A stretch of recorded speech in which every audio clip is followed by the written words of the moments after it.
Good morning all student. आज आपण संधीची वैधता व संधीची समाप्ती यावर बोलणार आहोत. गेल्या भागामध्ये आपण संधीचे प्रकार, संधीची व्याख्या तसेच संधीचा अर्थ हे बघितलेलो होतो. आज आपण संधीची वैधता आणि समाप्ती ही दोन पॉईंट्स घेणार आहोत. त्यामध्ये सर्वात प्रथम पॉईंट आहे संधीची वैधता. संधीची जी वैधता होती ती पुढील प्रमाणे आपल्याला सांगता येईल.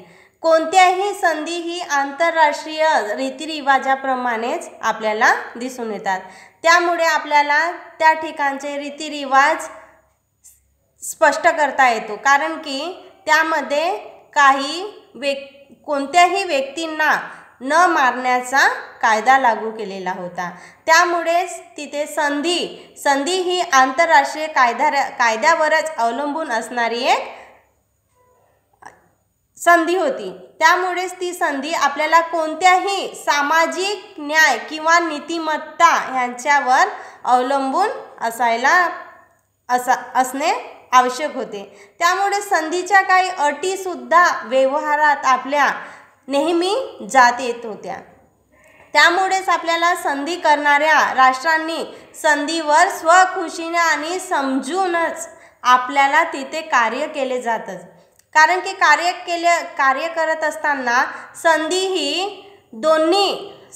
दोन्ही राज्य व सार्वभौम राज्य अशी होती. त्यामुळेच आपल्याला राजकीय दृष्टिकोनातून संधी ही युनोची जी संघटना होती तिथील चार्टरशी संबंधित व सुसंगत साधत होती. त्यामुळेच आपल्याला संधी करणाऱ्या राष्ट्रांची आणि राष्ट्रातील प्रतिनिधींची फसवणूक करता येत नव्हती. संधीमुळेच आपल्याला अनेक राज्यांची निर्मिती तसेच तिथे कोणताही अवैध काही कायदा नव्हता. त्यामुळे संधी करत असताना प्रतिनिधी हा सुद्धा पात्रतापूर्ण असायला लाग. त्यामुळे त्या राष्ट्रातर्फे काही सेवा काही कार्य असायचे, ते कार्य आपल्याला त्या संधीच्या द्वारे राष्ट्राच्या संसदेची संमती मिळत असत. कारण की तिथे जर संमती मिळाली नाही तर तो कायदा करता येत नव्हता. कारण की आपल्याला एखादा कार्य करत असताना आपल्याला त्या जागी संधी मिळायला पाहिजे, त्यासाठी आपले कार्य व्यवस्थित असायला पाहिजे. त्यामुळेच आपल्याला त्या संधीचे युनोच्या कार्यकालामध्ये जे पंजीकरण केले होते किंवा ज्यांचे नव्हते ते पंजीकरण केले असायला पाहिजेत होते. कारण की आपल्या कायद्यावरूनच युनोची जी संघटना होती त्या संघटनेचा जो कार्यालय होता तिथे संधीची नोंदणी केली जात असे. त्या नोंदणीवरूनच आपल्याला पुढील कार्य करता येत होते.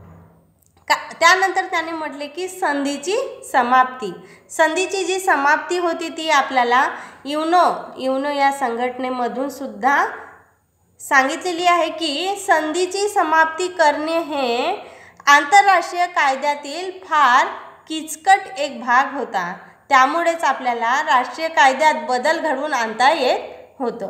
आणि त्यामुळेच जेव्हा आपण बदल घडवत होतो तेव्हा आपल्याला आंतरराष्ट्रीय कायद्यात तसे आणखी काही उद्देशभंग करणारे सुद्धा व्यक्ती मिळत असत. त्यामुळे आपल्याला तेथील उद्देशभंग किंवा इतर काही कायदे करत असताना जे कोणते कारणे आपल्याला समोर दिलेले आहेत ते सुद्धा आपण इथे बघणार आहोत. त्यांनी म्हणतात की संधीचा कार्यकाल संपला तर आपल्याला संधीच्या वेळी जी संधी करणारी राष्ट्रे प्रचलित संधी किंवा त्यांची बदलणारी परिस्थिती यावर सुद्धा आपल्याला त्यांचा उल्लेख या संधीमध्ये केलेला होता. आणि त्यामुळेच आपल्याला जर ही संधी संपली, जर हा कालावधी संपला तर आपल्याला ती संधी समाप्त होत असे. नंतर त्यांनी दुसरा पॉईंट सांगितलेलं होतं की परस्परांच्या स्वीकृतीने रद्द करणे. परस्परांच्या स्वीकृतीने ते रद्द सुद्धा करता येत असे. संधी करणाऱ्या राज्यांनी ही संधी संधी करणाऱ्या राज्यांनी ही संधी आपल्याला नष्ट करावी अशी सुद्धा परस्परांनी त्या ठिकाणी स्वीकृती दिली होती आणि त्यामुळेच ती संधी केलेली संधी ती सुद्धा रद्द व्हायची आणि जर एखाद्या उद्देशांनी आपण ती संधी केली तर त्या ठिकाणी त्यांचा उद्देश हा सुरुवातीला त्याच राज्यांनी पुन्हा ती संधी केली तर ती संधी जुनी होत असे. त्यामुळेच संधी करणाऱ्या राज्यातील जी काही एक पक्षनिष्ठता त्या ठिकाणी चालू असायची ती सुद्धा आपल्याला साधारणतः संधी ही द्विपक्षीय दिसून येत होती आणि त्यामुळेच ही संधी द्विपक्षीय जे संघटन होते ज्या संधीमधील ते राज्य होते किंवा एखादे राज्य नष्ट झाले किंवा ते राज्य दुसऱ्या राज्यात जर विलीन झाले तर आपल्याला ते आपोआप समाप्त होत दिसत असे. त्यामुळे त्यांनी उदाहरणसुद्धा दिलेला होता.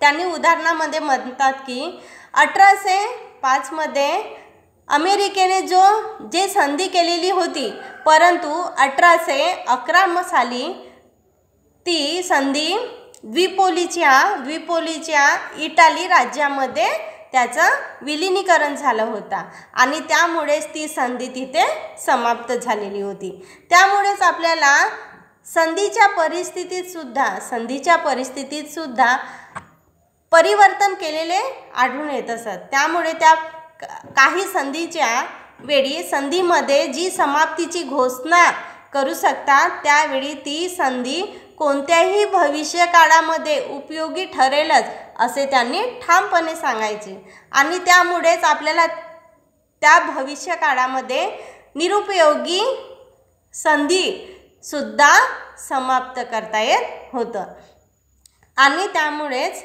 आपल्याला तिथील जी संधी होती ती संधी आपल्याला योग्य प्रमाणे साधता येत होती. त्यांनी म्हणतात की जी संधी करणारी राज्य होती जी युनो ही संघटना होती युनोच्या संघटनामध्ये त्यांनी एकत्र येऊन जी चार्टरशी सुसंगत संवाद सुद्धा त्यांनी करत असत. त्यामुळे संधी करणाऱ्या राष्ट्रांनी एकत्र किंवा प्रतिनिधींचे फसवणूक सुद्धा यामध्ये जमत नसत कारण की जी संधी लिहिलेली होती जी संधी दिलेली होती ती आपल्याला युनोच्या कार्यालयामध्ये सुद्धा आपल्याला त्याची नोंदणी करावी लागत असेल. त्या नोंदणीमुळेच आपल्याला काही संधी मिळत असत. त्या संधीमुळेच आज आपण मूळ परिस्थितीत सुद्धा बदल झाला किंवा बदल करण्यात येत नव्हता कारण की संधीची समाप्ती कोणीही वेळेपूर्वी सुद्धा समाप्ती होत असत. त्यामुळे संधी ही भविष्य काळामध्ये सुद्धा उपयोगी ठरतेच आणि त्यामुळे आपल्याला समोरच्या दृष्टिकोनातून सुद्धा चांगले कार्य करणाऱ्या व्यक्तीला आणखी संधी दिल्या जाते आणि त्या संधीमुळेच तो व्यक्ती समोर सुद्धा जाऊ शकतो. त्याची कोणत्याही प्रकारे फसवणूक होत नाही आणि त्यामुळेच त्यांनी जे संधी करणारे राज्य होते ते सुद्धा तिथे द्विपक्षीय स्वरूपाचे आपल्याला दिसून येतात. थँक्यू. Okay student.